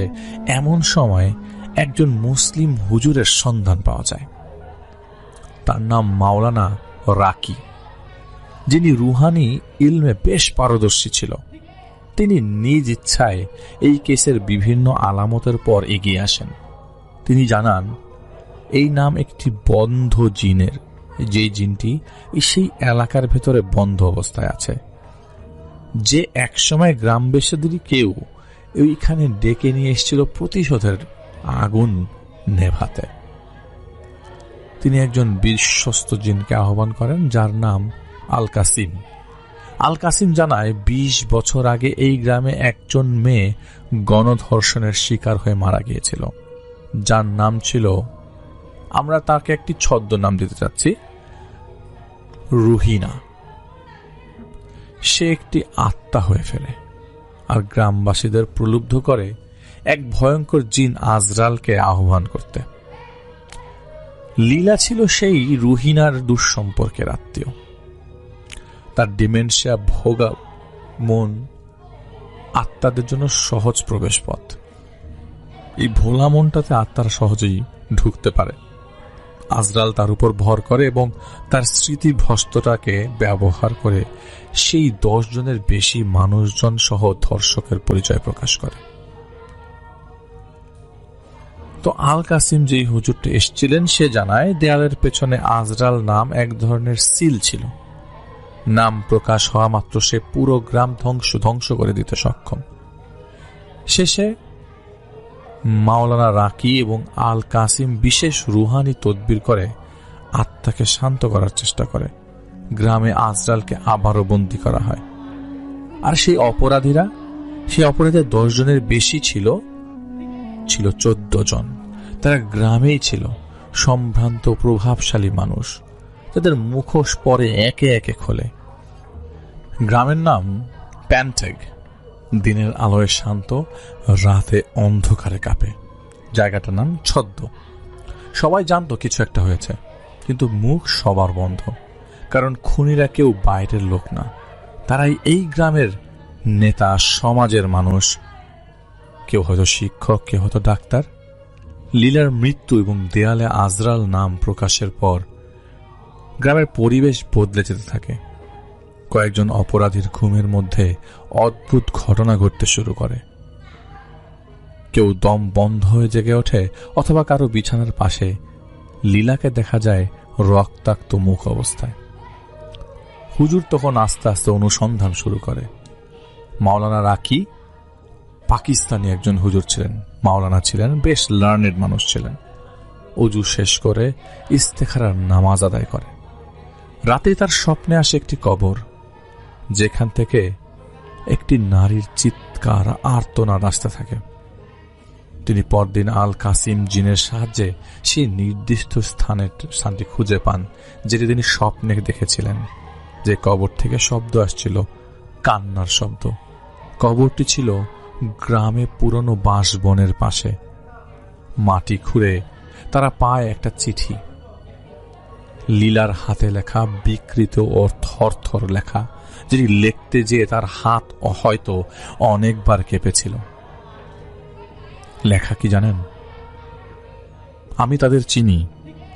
তারা মুখোশ পরে আছে, কিন্তু চোখ তাদের বদলায় না। তারা আমার স্বামীকে সালাম দেয় আর আমাকে রাতের অন্ধকারে শকুনের মতো ছিঁড়ে খায়। চিঠির শেষে নামের ইঙ্গিত ছিল শুধু। অক্ষরের প্রথম দিকগুলো ছিল MHJTAKRF। গ্রামের সরল সাদা মানুষ, একদম সহজ সরল মানুষ হ্যান্ডারসন সাহেবকে এক রাতে জিজ্ঞাসাবাদ করা হয়। প্রথমে তিনি আসলে না জানার অনেক বড় বড় ভান করেন। তারপর আচমকা তার চোখ লাল হয়ে ওঠে, কণ্ঠ বদলে যায়। আমরা ওকে একটা পাপের প্রতিমা বানিয়েছিলাম, ওর মুখ চেপে ধরেছিলাম, কাঁদত, কিন্তু ও চুপ করত। আমরাই তো ওর স্মৃতি চুরি করেছি। মাওলানা সাহেব দোয়া পড়তে শুরু করলো এবং তিনি অজ্ঞান হয়ে পড়ল। এরপর উঠে সব তিনি স্বীকার করলেন। কয়েকদিন যাবার পর সবাই যাকে শ্রদ্ধা করত, নৈতিক শিক্ষা যার কাছ থেকে পড়াতো, লীলার চিঠিতে তার নামের ইঙ্গিত ছিল। তার ঘরে পাওয়া যায় লীলার পুরনো চিরকুট, যেখানে লেখা ছিল, স্যার আমি আর ক্লাসে আসতে পারবো না, আপনি যা করেছেন আমি তা ভুলতে পারছি না। তদন্তে জানা যায় তিনি ছিলেন প্রথম ব্যক্তি যিনি 19 বছর আগে রুহিনাকে নিপীড়ন করেছিল। সেই পাপের ধারাবাহিকতায় লীলাও তার শিকার হয়। একজন সেবক, অন্যজন বিচারক, দুজনই ছিল শিকারী। ওষুধের দোকানে পাওয়া যায় এক ধরনের গ্যাসিং স্প্রে যা স্মৃতি দুর্বল করতে পারে। লীলার ডিমেনশিয়াকে সেটি ত্বরান্বিত করে। সেখানে আরেকজন হেল্পার ছিল যিনি প্রধান কাভার আপ মেকার। সে পুলিশের রিপোর্ট নষ্ট করেছিল, ডাক্তারের রিপোর্ট সে ঘষা মাজা করেছিল। চূড়ান্ত চমক আসে তখন যখন হুজুর এবং জিন আল কাসিম প্রকাশ করে আসল পরিকল্পনাকারী ছিলেন নিক হ্যারিস নিজেই, লীলার স্বামী। তিনি জানতেন স্ত্রী একদিন মুখ খুলে ফেলবে, তাই তার অসুস্থতাকে তিনি কাজে লাগিয়ে তাকে পাগলের তকমা দেয়, সমাজ থেকে আলাদা করে দেয় এবং তাকে নিয়ে ভয়ানক একটি সামাজিক পরীক্ষায় নামে, কে কতটা খারাপ হতে পারে। নিক চেয়েছিল প্রতিশোধ, কারণ রুহিনা ছিল তার ছোট বোন। সে জানত গ্রাম তাকে হত্যা করেছিল, তাই সে লীলাকে সেই ফাঁদে ঢুকিয়েছিল। তারাই শুদ্ধ আত্মা দিয়ে গ্রামকে অভিশপ্ত করত। যাই হোক, সেই স্বীকারোক্তিগুলো আসে এবং আল কাসিম তাদের মনে এক ভয়ঙ্কর দৃশ্য ঢুকিয়ে দেয়। জ্বলন্ত আগুনে রুহিনার আর্তনাদ। এই আর্তনাদ তাদের পাগল করে ফেলে। এর মধ্যে কয়েকজন আত্মহত্যা করে ও কয়েকজন নিখোঁজ হয়ে যায়। গ্রাম ধীরে ধীরে জনশূন্য হয়ে পড়তে থাকে। এক গভীর কণ্ঠ দেয়ালের পাশ থেকে আসে প্রায় সময়, নাম প্রকাশে মৃত্যু হয় না, বিচার শুরু হয়। আসলে ঘটনাটার মধ্যে এরকম যে গ্রামের মধ্যে দিনের বেলা ছিল শান্ত, যেন কখনো সেখানে মানুষজন কাঁদেনি। সন্ধ্যা হলেই হাওয়াটা ভারী হয়ে উঠত, গাছে পাখিরা বসত না, কুকুরগুলা কেমন গলা ফাটিয়ে চিৎকার করত। এক প্রান্তে গ্রামের ভাঙাচোরা একটি বাড়ির ভেতরে লীলা থাকতেন। ওই বাসাটা আসলে অন্ধকারের মতো, কেমন একটা প্রশান্তি ছিল ওই জায়গাটার মধ্যে। অন্ধকারের মধ্যেও কেমন একটা প্রশান্তি ছিল। লীলার কিছু স্বভাব ছিল যেগুলো মাঝে মাঝেই তিনি নিজের ছায়ার সাথে কথা বলতো। আয়নার সামনে দাঁড়িয়ে বলতো, তুমি আবার এসছো, আজ কার নাম বলবে? মানুষজন বলতো, ও তো পাগল, ডিমেনশিয়া, সব ভুলে গেছে, ওর কথা কেউ বিশ্বাস করো না। তবে যে কেউই তার চোখে তাকিয়েছে ভয় পেয়ে পিছিয়ে গেছে। তার চাহনিটাই কেমন ছিল, যেমন চোখের ভেতর একটি আয়না। আসলে সেদিন ছিল সকালবেলা, পাখিরা ডেকেও তখন ওঠেনি। ঘুম থেকে উঠালো নিক তার স্ত্রীকে, শোবার ঘরে তারা ঢোকে। দরজা ছিল খোলা, বাতাস থমকে ছিল সেদিন। ভেতরে ঢুকে প্রথমেই চোখ পড়ে একটি ভাঙা আয়নায়, আর পাশে লীলার ঝুলন্ত দেহ। পায়ের নিচে পড়ে আছে এক খণ্ড কাগজ, যেখানে লেখা ছিল, তারা সবাই আমাকে ছিঁড়ে খেয়েছে। এখন আমি আয়নার দিকে ফিরলাম। তুমি জানো কে কে ছিল? আমি জানি কতবার ছিল।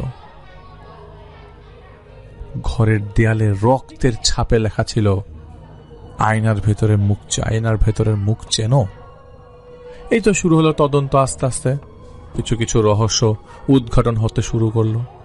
সেই রহস্যের বেড়াজালে আয়নার মাধ্যমে এক অদ্ভুত আচরণের মাধ্যমে তারা এই 14 জনের ভিকটিম, এই মার্ডার কেসের সাথে জড়িত সবাইকে তারা ধরতে সক্ষম হয়।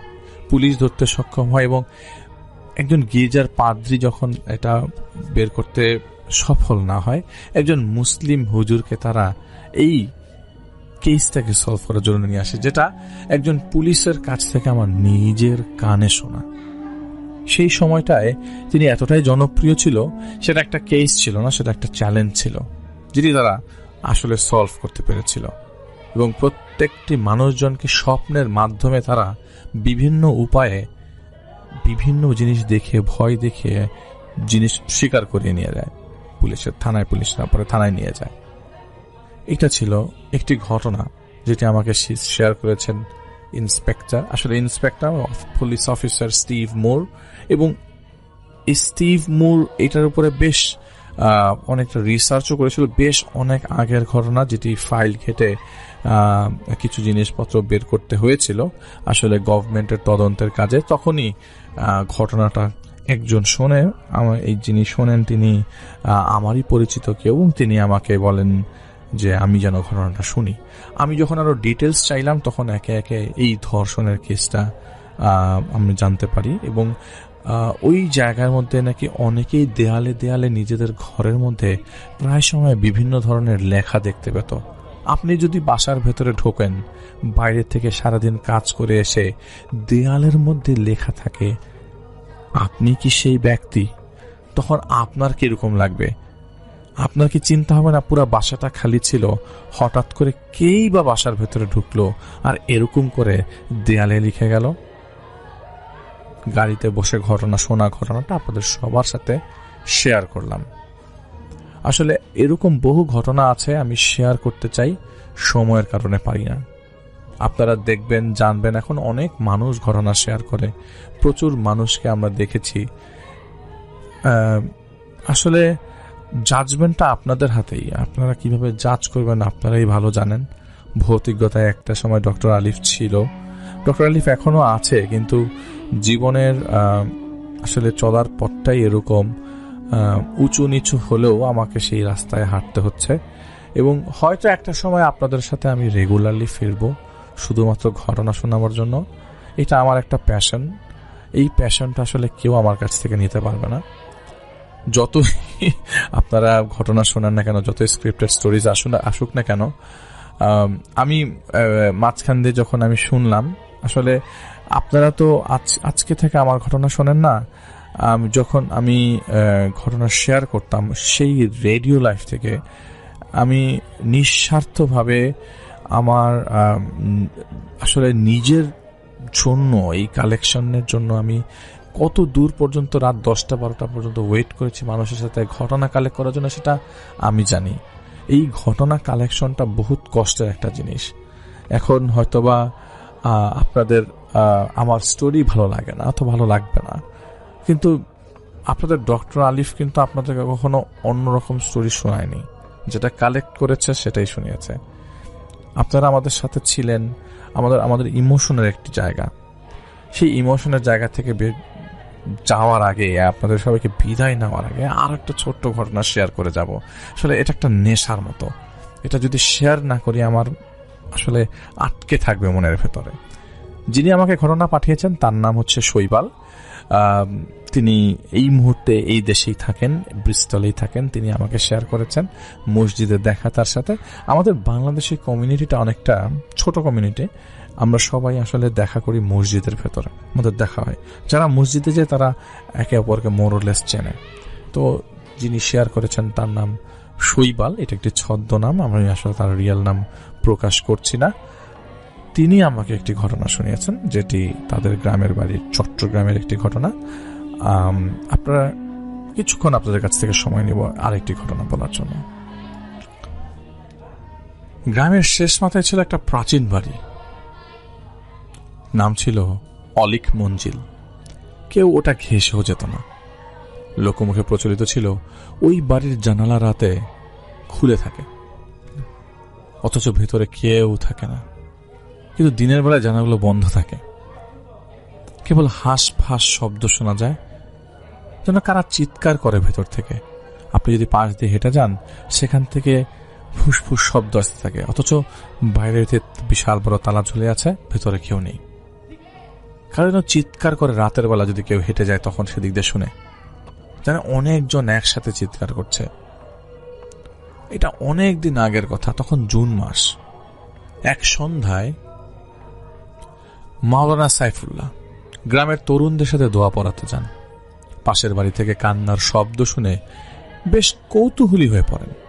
তরুণেরা ভয় পায়, কিন্তু হুজুরের তো এইসব ব্যাপারে সাহস দিয়ে ভরপুর।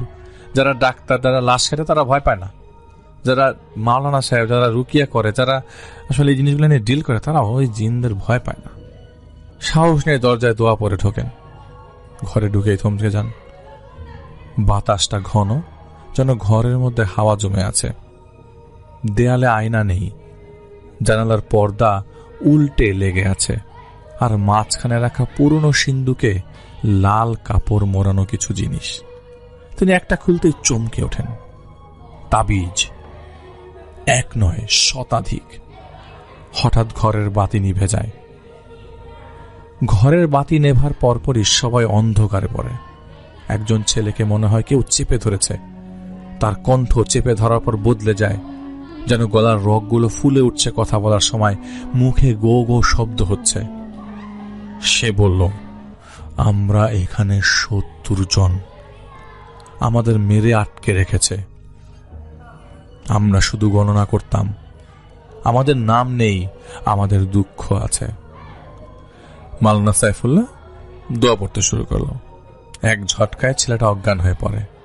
তার মুখে নীল দাগ, চোখের কোণ দিয়ে রক্ত। পরের দিন হুজুর একজন ইমাম নিয়ে আসে এবং তারা মিলে তদন্ত শুরু করে। গ্রামের বয়স্ক মানুষদের জিজ্ঞাসা করলে জানা যায়, এই বাড়ির 200 বছর আগের মালিক ছিল শাহ আলী সরকার। তিনি এক মোক্ষম তান্ত্রিক ছিল। তার ভয়ে লোকজনরা কেউ কিছু বলতো না।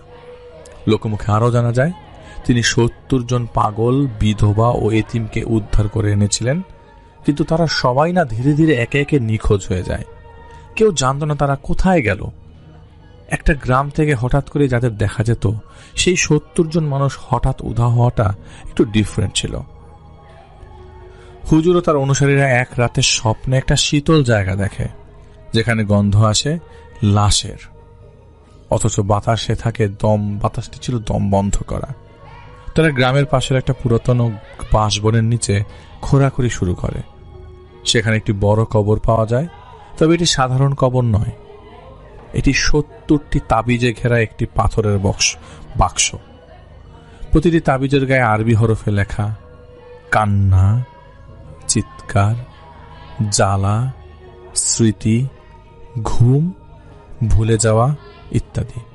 পাথরের নিচে লেখা, এরা নয়, তারা বলেছিল, তাদের কান্না ঠেকাও।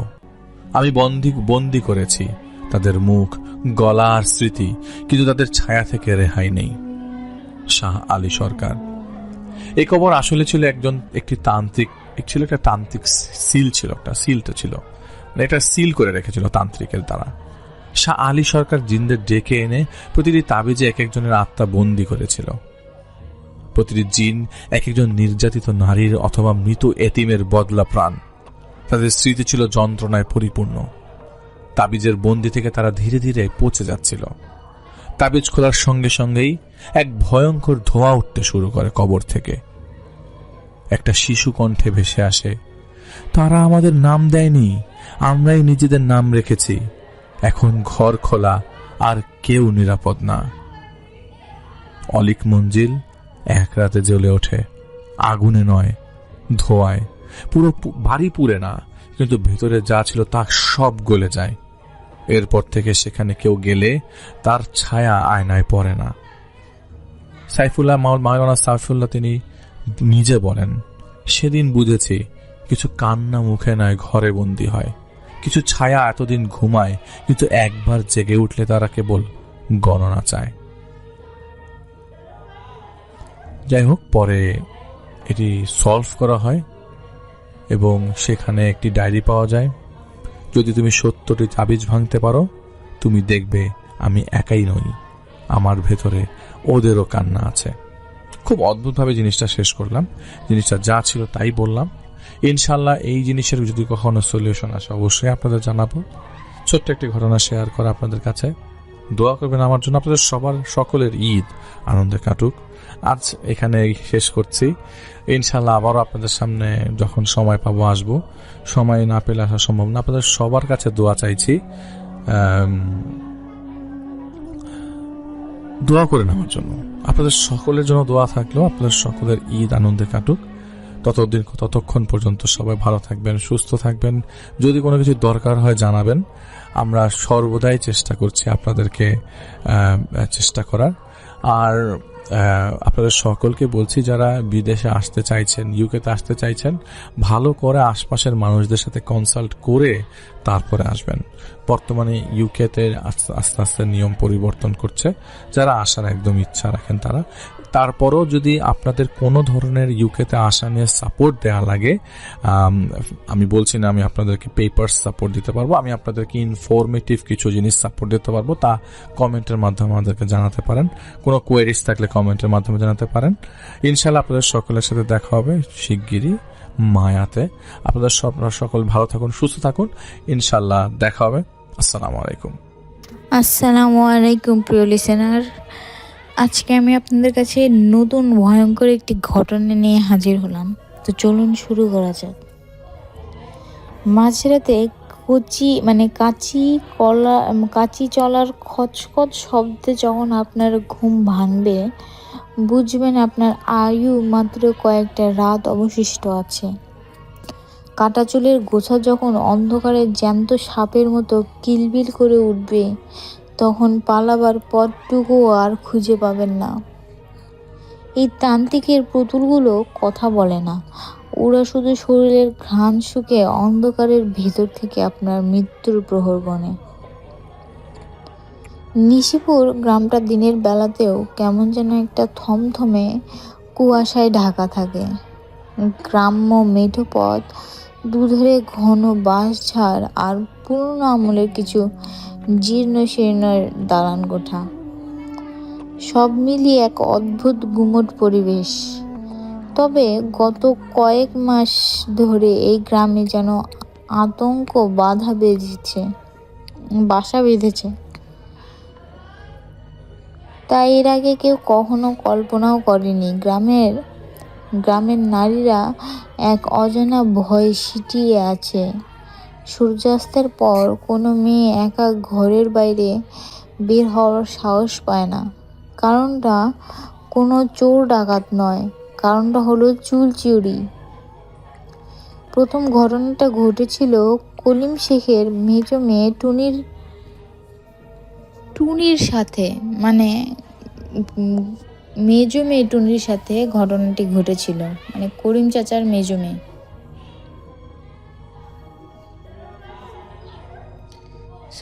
কলিম শেখের মেজো মেয়ে টুনির সাথে। সকালে ঘুম থেকে উঠে আয়নার সামনে দাঁড়াতেই ওর গগনবিদারী চিৎকার পুরো পাড়া কাঁপিয়ে দিয়েছিল। দেখা গেল টুনির লম্বা পিঠ ছাপানো, চুলের ডান দিকের একটা বড় অংশ গোড়া থেকে কেউ নিখুঁতভাবে কেটে নিয়ে গেছে। অথচ রাতে ঘরের দরজা জানালা সব ভেতর থেকে বন্ধ ছিল। এরপর একে একে মিতা, সুমি, এমনকি পাড়ার নববধূ রিনারও একই অবস্থা। কেউ কিছুই টের পায় না, কোনো শব্দ হয় না। শুধু সকালে উঠে দেখা যায় প্রিয় একগুচ্ছ চুল গায়েব। গ্রামের মোড়ে চায়ের দোকানে ফিসফিসানি বার ছিল। করিম চাচা বিড়িতে একটা লম্বা টান দিয়ে বলেন, এটা মানুষের কাজ না রে ভাই। মানুষ হলে তো শীত কাটত, গয়না নিত, শুধু চুল নিয়ে কি হবে? নির্ঘাত কোনো অলৌকিক কারসাজি। পাশে বসা রহমত দপদপ করে জ্বলে ওঠে। টর্চটা নাড়াচাড়া করতে করতে বলল, আমি শুনছি শ্মশান ঘাটের ওই নতুন তান্ত্রিকটা নাকি এসব করছে, কালো ভৈরব। লোকটা মানুষের দিকে তাকালে নাকি রক্ত হিম হয়ে যায়। ওর কুড়ে ঘরের সামনে দিয়ে যাওয়ার সময় নাকি গোঙানির শব্দও শোনা যায়। গ্রামের শেষ প্রান্তে যেখানে জঙ্গলটা বেশি ঘন, সেখানেই কালো ভৈরবের আস্তানা। তান্ত্রিকের চেহারাটা বিভৎস, সারা গায়ে ছাই মাখা, গলায় রুদ্রাক্ষের মালা আর চোখের মণি দুটো টকটকে লাল। কালো ভৈরব সাধারণত কোনো তান্ত্রিক নয়, সে কেশাভরণ তন্ত্রের সাধনা করছিল। তন্ত্রশাস্ত্রে বলা হয় মানুষের চুলের সাথে তার প্রাণের একটা সূক্ষ্ম যোগ থাকে। যদি কারো চুল দিয়ে কোনো পুতুল বানানো যায় এবং তাতে বিশেষ মন্ত্রপুত রক্ত ছিটিয়ে দেওয়া হয় তবে ওই ব্যক্তি পুরোপুরি তান্ত্রিকের বশে চলে আসে। কালু ভৈরবের কুড়ে ঘরের ভেতরটা স্যাঁতস্যাঁতে, চারিদিকে হাড়গোড় আর মাটির পুতুল ছড়ানো। ঘরের কোণে একটা বড় মাটির হাঁড়িতে সে জমিয়ে রাখছিল গ্রামের মেয়েদের কাটা চুল। ওই দিন অমাবস্যার রাত। তান্ত্রিক একটা বড় মোমবাতি জ্বালিয়ে বিড় করে মন্ত্র পড়ছে। তার সামনে সারিবদ্ধভাবে সাজানো কয়েকটা কাপড়ের পুতুলগুলোর মাথায় সুই দিয়ে সে মেয়েদের সেই কাটা চুলগুলো গেঁথেছে। ব্যাস, আর মাত্র কয়েকটা রাত। এই পুতুলগুলো যখন পূর্ণ প্রাণ পাবে তখন নিশিপুর গ্রাম হবে আমার হাতের পুতুল। প্রতিটি মেয়ে আমার ইশারায় নাচবে। তাদের শরীরে রক্ত দিয়ে আমি অমরত্ব পাব। তান্ত্রিকের দাঁত বের করা হাসিটা অন্ধকারে ভুতুড়ে লাগছিল। তান্ত্রিকের এই কাজের পেছনে একটা বৈজ্ঞানিক বা লজিক্যাল ব্যাখ্যা সে নিজেই নিজের মনে সাজিয়ে রেখেছিল। সে জানতো মানুষের চুলে থাকা ডিএনএ এবং শরীরের কোষীয় শক্তি চুলের গোড়ায় সুপ্ত থাকে। যখন সে বিশেষ ধরনের কিছু ভেষজ রস বা ধুনোর ধোঁয়া ব্যবহার করত তখন ঘরের মানুষ গভীর ঘুমে আচ্ছন্ন হয়ে পড়ত। আর সেই অঘোর ঘুমের সুযোগ নিয়ে কৌশলে চুল কেটে আনতো। তার কাছে এটা শুধু জাদু নয়, এটা এক ধরনের মনস্তাত্ত্বিক এবং বৈজ্ঞানিক নিয়ন্ত্রণ। কিন্তু সেই রাতে একটা অদ্ভুত কাণ্ড ঘটল। তান্ত্রিক যখন টুনির চুল দিয়ে বানানো পুতুলটার কপালে সিঁদুরের টিপ দিচ্ছিল, হঠাৎ পুতুলটার একটা হাত নড়ে উঠল। তান্ত্রিক প্রথমে ভাবল মনের ভুল, কিন্তু পরক্ষণে দেখলো পুতুলের মাথাটা ধীরে ধীরে তার দিকে ঘুরে যাচ্ছে। পুতুলের কালো কাচের পুঁতির মতো চোখ দুটো যেন জ্যান্ত হয়ে উঠেছে। এখনো সময় হয়নি তোদের জাগার, সময় তো মাঝরাত পেরিয়ে, তান্ত্রিক বিড় করে বলে উঠল। হঠাৎ কুড়ে ঘরের সব কটা মোমবাতি একসাথে নিভে গেল। বাইরে তখন ঝড়ের তাণ্ডব শুরু হয়েছে। বাঁশঝাড়ে ঘর্ষণে এক কর্কশ শব্দ উঠছে। অন্ধকারে তান্ত্রিক টের পেল তার পায়ের কাছে কিছু একটা কিলবিল করছে। সে হাত বাড়িয়ে দিতেই শিউরে উঠল একগুচ্ছ মানুষের চুল। সেই চুলগুলো সাপের মতো তার হাতে পেঁচিয়ে ধরেছে। কে ওখানে? তান্ত্রিক চিৎকার করে উঠল। অন্ধকারের ভেতর থেকে একটা নারী কণ্ঠে হাসির শব্দ ভেসে এলো, কিন্তু সেই হাসিটা কোনো মানুষের নয়। মনে হচ্ছিল শত শত পুতুল একসাথে খিলখিল করে হাসছে। তান্ত্রিক দিয়েশালায় জ্বালানোর চেষ্টা করলো, কিন্তু কাঠিগুলো বারবার ভিজে যাচ্ছে। সে বুঝতে পারল সে যা সৃষ্টি করেছে তা এখন নিয়ন্ত্রণের বাইরে চলে যাচ্ছে। গ্রামের দিকে তখন নিস্তব্ধতা, কিন্তু রিনা নামে সে বধূটি যার চুল চুরি হয়েছিল সে মাঝরাতে হঠাৎ ঘুম থেকে উঠে বসলো। তার চোখ দুটো ঘোলাটে। সে রোবটের মতো হাঁটতে হাঁটতে আলমারির ওপর রাখা একটা বড় কাঁচি হাতে নিল। তার পাশে শোয়া স্বামী টের পেল না যে রিনার চেহারায় এখন পৈশাচিক আভা। রিনা বিড়বিড় করে বলছে, ও আমাদের চুল নিয়েছে, আমরা ওর প্রাণ নেব। তান্ত্রিকের ঘরে তখন বিভীষিকা শুরু হয়েছে।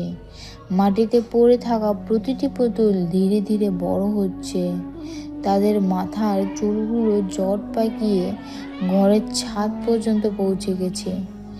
সেই চুলগুলো এখন তান্ত্রিককে আষ্টে পিষ্টে জড়িয়ে ধরছে। ছেড়ে দে আমাকে, আমি তোদের মালিক। তান্ত্রিকের গলায় এখন মরণ চিৎকার। কিন্তু পুতুলগুলো থামলো না। একটা পুতুল, যার মাথায় টুনির সিল্কি চুল লাগানো ছিল, সে তান্ত্রিকের গলার কাছে মুখ নিয়ে এলো। তার কাচের চোখগুলো এখন আগুনের আভা। পুতুলটা ভাঙা ভাঙা গলায় বলল, তুমি আমাদের শরীর দিয়েছ, কিন্তু আত্মা দাওনি। এখন তোমার আত্মাই আমাদের ক্ষুধা মেটাবে। তান্ত্রিক দেখল ঘরের দরজায় দাঁড়িয়ে আছে গ্রামের সেই সব নারীরা যাদের চুল সে চুরি করেছিল। তাদের সবার হাতে ধরালো অস্ত্র, আর চোখগুলো ঠিক ওই পুতুলের মতোই প্রাণহীন আর ভয়ঙ্কর। তারা সবাই যেন এক অদৃশ্য সুতোয় বাঁধা। তান্ত্রিক নিজের তৈরি করা মরণ ফাঁদে নিজেই আটকে গেছে। চুলগুলো এখন তান্ত্রিকের নাকে মুখে ঢুকে যাচ্ছে। সে দম বন্ধ হয়ে নীল হয়ে আসছে। ঠিক সেই মুহূর্তে কুঁড়ে ঘরের মাটির মেঝেটা ফেটে গেল। তান্ত্রিক দেখল মাটির তলা থেকে হাজার হাজার কাটা চুল উপরের দিকে উঠে আসছে, যেন পাতাল থেকে কোনো রাক্ষস তাকে টেনে নিয়ে যেতে চাইছে। কালো ভৈরবের কুঁড়ে ঘরের ভেতরকার বাতাস তখন ভারী হয়ে উঠেছে। পোড়া চুল আর পচা মাংসের গন্ধে শুধু তান্ত্রিকের গলার ওপর চেপে বসা চুলের গোছাগুলো শুধু জড়াতেই নয়, বরং চামড়া চিরে মাংস ভেতরে ঢুকে যাওয়ার চেষ্টা করেছে। কালো ভৈরব প্রাণপণে ছটফট করছিল, কিন্তু তার অতিপ্রকৃত ক্ষমতার প্রতিটি মন্ত্র আজ যেন ব্যর্থ। সে বুঝতে পারছিল না তার নিজের তৈরি বশীকরণ পুতুলগুলো তার বিরুদ্ধেই প্রাণ পেল। আসলে সে ভুলে গিয়েছিল মানুষের শরীরের প্রতিটি অংশ, বিশেষ করে চুল, তার মজ্জাগত আবেগের ধারক। যে নারীদের চুল সে নির্দয়ভাবে কেটে এনেছিল, তাদের সেই মুহূর্তের আতঙ্ক, ঘৃণা আর অপমান পুতুলগুলো ভেতরে এক পৈশাচিক শক্তির জন্ম দিয়েছে। ঘরের কোণ থেকে একটা মাটির পুতুল হামাগুড়ি দিয়ে তার বুকের উপর উঠে বসলো। পুতুলটার মুখ নেই, শুধু টুনির সেই লম্বা চুলের গোছা তার মাথার ওপর থেকে ঝুলে তান্ত্রিকের চোখ মুখে চাবুক মারছে। তান্ত্রিক গোঙাতে গোঙাতে বলল, থাম তোরা, আমি তোদের প্রাণ দিয়েছি, আমি তোদের গুরু। পুতুলটা হঠাৎ এক অমানসিক গলায় বলে উঠল, প্রাণ নয়, তুই আমাদের যন্ত্রণা দিয়েছিস, এখন সেই যন্ত্রণার ভাগ নিতে হবে তোকে। ঠিক সেই মুহূর্তে কুঁড়ে ঘরের বাঁশের দরজাটা মর্মর শব্দে ভেঙে পড়ল। বাইরে তখন মুষলধারে বৃষ্টি পড়ছে, আর বিদ্যুতের ঝিলিক যখন অন্ধকারের আকাশ চিরে দিয়েছে, তখন দেখা গেল এক বীভৎস দৃশ্য। গ্রামের সেই 7-8 জন নারী যাদের চুল চুরি হয়ে গিয়েছিল, তারা সবাই শ্মশান ঘাটে এই কুঁড়ে ঘরের সামনে এসে দাঁড়িয়েছে। তাদের পরনে সাদা শাড়ি, কিন্তু বৃষ্টির পানিতে ভিজে তা শরীরের সাথে লেপ্টে আছে। সবচেয়ে ভয়ঙ্কর ছিল তাদের চোখ, সেখানে কোনো মণি নেই, শুধু ধবধবে সাদা। তারা যেন জ্যান্ত মানুষ নয়, বরং তান্ত্রিকের হাতের সেই পুতুলগুলোর বিশাল একটা সংস্করণ। রিনা ধীর পায়ে ঘরের ভেতরে ঢুকলো, আর তার হাতে সেই ধারালো কাঁচিটা। সে কাঁচিটা বারবার খুলছে আর বন্ধ করছে, খচখচ খচখচ। সেই শব্দে প্রতিটি ধ্বনি তান্ত্রিকের হাড়ের ভেতরে গিয়ে কম্পন ধরাচ্ছিল। রিনা কোনো কথা বলছে না, কিন্তু তার প্রতিটি পদক্ষেপ মৃত্যুর বারতা নিয়ে আসছে। তান্ত্রিক বাঁচার শেষ চেষ্টা হিসেবে মেঝেতে রাখা রক্তের কাপড়টা ছুঁড়ে মারতে চাইল, কিন্তু অবাক হয়ে দেখল যে তার হাত দুটো আর নাড়াতে পারছে না। তার হাতের লোমগুলো অবিশ্বাস্যভাবে বড় হয়ে মাটির সাথে গেঁথে গিয়েছে। নিজের শরীর এখন তার শত্রু হয়ে দাঁড়িয়েছে। চুলের সেই ফাঁস এখন তার গলায় এত জোরে বসেছে যে তার জিভটা বেরিয়ে আসছে। চোখ দুটো ঠেলে কোটর থেকে বেরিয়ে আসার উপকরণ। রিনা তান্ত্রিকের সামনে হাঁটু গেড়ে বসলো। তার মুখটা তান্ত্রিকের কানের খুব কাছে নিয়ে ফিস ফিস করে বলল, আমাদের চুল দিয়ে বশীকরণ করতে চেয়েছিলে না? এখন দেখো তোমার নিজের রক্ত দিয়ে আমরা কিভাবে পুতুল বানাই। বলেই রিনা কাঁচিটা দিয়ে তান্ত্রিকের হাতের চামড়াটা আলতো করে চিরে দিল। তান্ত্রিকের মুখ দিয়ে কোনো শব্দ বেরোলো না, শুধু এক তীব্র যন্ত্রণার গোঙানি। অদ্ভুত ব্যাপার হলো, ক্ষতস্থান থেকে লাল রক্ত বের হওয়ার বদলে বের হতে লাগলো দলা দলা কালো চুল। কালো ভৈরব আতঙ্কে শিউরে উঠল। সে বুঝতে পারলো এটা কোনো সাধারণ প্রতিশোধ নয়, ডার্ক সাইকোলজির এক চরম খেলা শুরু হয়েছে। তার দীর্ঘদিনের তন্ত্র সাধনার কুপ্রভাব তার নিজের শরীরের কোষগুলোকে চুলে রূপান্তরিত করে দিচ্ছে। বাইরের নারীরা সবাই মিলে এক সুরে একটা বিচিত্র মন্ত্র পড়তে শুরু করেছে। সেই শব্দে জঙ্গল কেঁপে উঠেছে, গাছের পাতাগুলো ঝরে পড়ছে।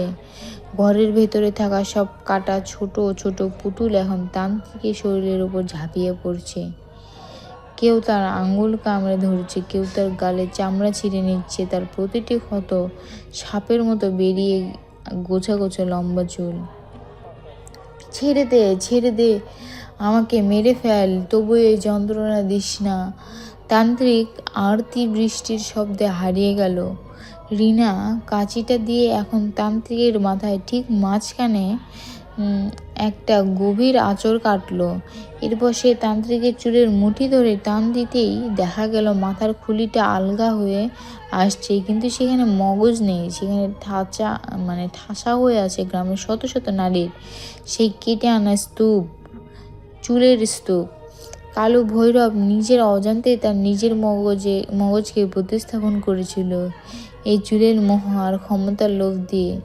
রাত যখন শেষ প্রহর, তখন নিস্তব্ধতা নেমে এলো। নিশিপুর গ্রামে বৃষ্টির শব্দ থেমে গেছে, শুধু ঝিঝি পোকার ডাক শোনা যাচ্ছে। সকালে গ্রামবাসীরা সাহস করে যখন তান্ত্রিকের কুঁড়ে ঘরের সামনে পৌঁছালো, তারা যা দেখলো তা দেখার জন্য কেউ প্রস্তুত ছিল না। কুঁড়ে ঘরটা পুরোপুরি বিলীন হয়ে গেছে। সেখানে পড়ে আছে শুধু একটা বিশাল আকার মানুষের আকৃতির পিণ্ড।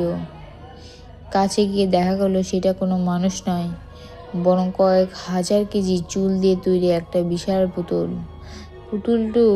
পুতুলটার অবয়ব হুবহু কালো ভৈরবের মতো, আর সেই চুলের পিণ্ডের ভেতর থেকে তান্ত্রিকের দুটো চোখ তখনও জীবন্ত হয়ে পিট পিট করছে, যেন সে এখনো বেঁচে আছে, কিন্তু এক অনন্ত যন্ত্রণার কারাগারে বন্দী হয়ে। গ্রামের যে নারীরা রাতে সেখানে গিয়েছিল, তারা সবাই সকালে নিজের বিছানায় জেগে উঠল।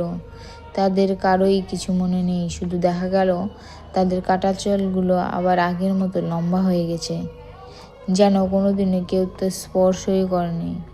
কিন্তু রিনের ঘরের আলমারির উপরে সেই কাঁচিটা তখনও পড়েছিল, যার ধারের সাথে লেগে আছে চপ্পা চপ কালচে রক্ত, কয়েক গাছি সাদা রুদ্রাক্ষের সুতো। এখনো অবশ্যই রাতে নিশিপুর গ্রামে মানুষ ওই ধ্বংসস্তূপের পাশ দিয়ে যাওয়ার সময় অদ্ভুত এক শব্দ শুনতে পায়। মনে হয় কেউ যেন অন্ধকার থেকে কাঁচি চালাচ্ছে, খচখচ খচখচ। আর মাঝে মাঝে বাতাসের ঝাপটায় ভেসে আসে এক বিলাপ, আমার শরীরটা ফিরিয়ে দে, আমার চুলগুলো নিয়ে যা। সবচেয়ে ভয়ঙ্কর ব্যাপার হলো, গ্রামের ছোট ছোট মেয়েরা এখন খেলার ছলে মাটির পুতুল বানাতে ভয় পায়। তারা বলে পুতুলগুলোর মাথায় নাকি রাতে চুল গজায়, আর সেই চুলগুলো নাকি মাঝরাতে ফিসফিস করে কথা বলে। অন্ধকার ঘরে তারা থাকতে ভয় পায়। তো এই ঘটনার বাস্তবের সাথে কোনো মিল নাই।